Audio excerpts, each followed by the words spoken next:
In the aftermath of Tom Brady winning the 2017 NFL MVP award, Packers quarterback Aaron Rodgers says he'd like to win another. Well, I frankly would not want to win an NFL MVP award. I would not aspire to that one-year individual honor. It is a connotation that you're having a special season, but it's a regular season.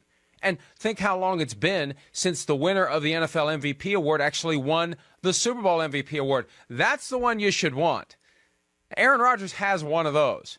You don't win the Super Bowl MVP if you're losing the Super Bowl unless you're Chuck Howley from Super Bowl V. Look it up, kids. It's called Google. So I don't know why Aaron Rodgers aspires to be the NFL's MVP.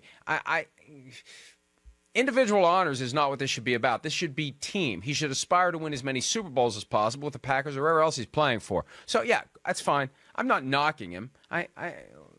It's not critical. I'm just saying that if you're going to have a shot that you're going to be aiming for, I'd say Super Bowl MVP would be number one, and number two would be Super Bowl regardless of whether or not the MVP of that game.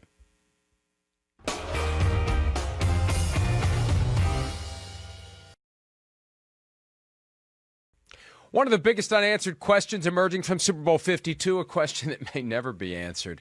Why was Patriots cornerback Malcolm Butler benched for all of the game with the exception of one snap on special teams? Yes, he played only one down more than the only guy on the roster who didn't play at all, and that was backup quarterback Brian Hoyer. Well, you're never going to get a straight answer from Coach Bill Belichick, and Butler needs to come out and explain his side of the story, even if his side of the story isn't 100% true. If he believes it's true, that's all that matters.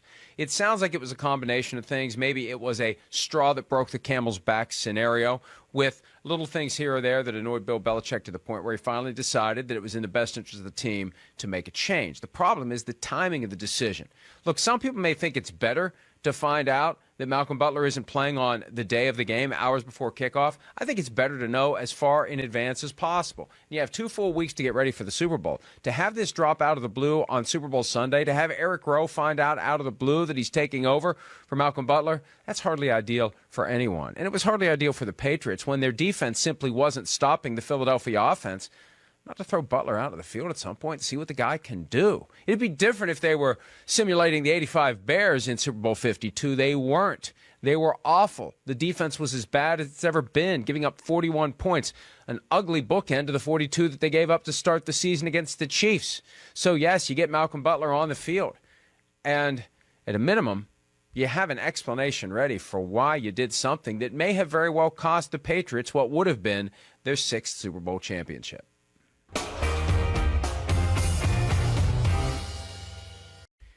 So Patriots tight end Rob Gronkowski won't commit to playing another year in the National Football League, and there has been some chatter that maybe he's going to retire. Now, the next level genius in that formulation would be pretending he's thinking about retiring in the hopes of getting more money from the team. Last year, he finagled a $5.5 million incentive package and earned every dollar. This year, he has a base salary of $8 million, underpaid as star tight ends go, as arguably the best non-quarterback in the NFL, a guy who can wreck a game single-handedly in a good way. Bad way for the defense, good way for the offense. Bad way for the Patriots if he does retire.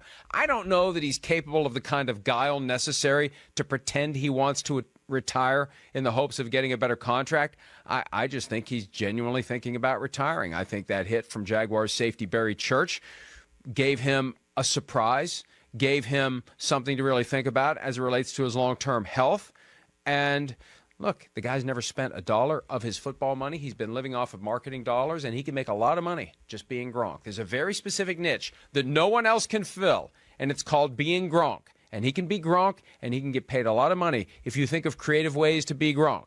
I'm not saying be an actor who is Gronk or a comedian who is Gronk. Just be Gronk who is Gronk. And you don't put your body at risk if you're doing that unless you become a professional wrestler, which I don't think he wants to do. Just be Gronk, get paid, protect yourself, and what else do you have to prove? I think he's already a potential Hall of Famer, even though he's not 29 yet. And that, I guess that would be the one thing that would keep him going, to cement his Hall of Fame credentials. But again, he already may have enough. It may take a while to get there. But you got to ask yourself, 20, 30 years from now, what would you rather have? A spot in the Hall of Fame or your health? And I think that hit that he took from Barry Church may have him thinking about it and may have him listening to family members who are telling him now's the time to walk away. At a time when NFL viewership is declining and the sport supposedly is dying, Super Bowl 52 still finished among the top 10 all-time most-watched TV shows. Now, granted, it was number 10, but that's still the top 10. I mean, they call it the top 10 because it consists of, wait for it, 10. So it's number 10. It's one spot behind the MASH finale from 1983. 103 million TV viewers. You know, the reality is those numbers don't reflect modern day life. They don't show who's watching it on their phones, their tablets, their laptops, the various streaming services. They don't reflect how many people are watching it in a mass gathering at the various sports bars out there. So the real number, surely higher. At least 2 million watched the game on the NBC Sports app. So that gets you to 105 right there.